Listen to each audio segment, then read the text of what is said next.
አሰላሙ አለይኩም ወራህመቱላሂ ወበረካቱ። አደራ እንዳይከፋሽ ይላል።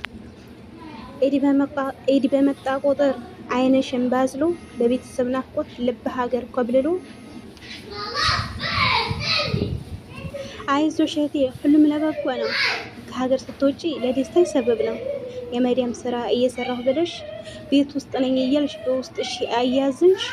ለምን ትከፊያለሽ? ለምን ትታኛለሽ? አውቃለሁ ይሰማል። የሰው ሀገር ኑሮ እጅጉን ይከብዳል። ቢሆንም አንድ ቀን ሌላ ቀን ይመጣል። መከፋት፣ ማዘን ሁሉን ተቋቁመሽ አንድ ቀን ይመጣል ያንቺ ደስታ ቀንሽ። አይዞሽ በዓለም በስራ ቤት ውስጥ አሳልፈሽ ስደት ነው ያለሁት እያልሽ ተከፍተሽ ለምን እንባሽ ይርገፍ? ለምንስ ታዝኛለሽ? የአላህ ምርጫ እንጂ ነገ እኮ ቀናለሽ።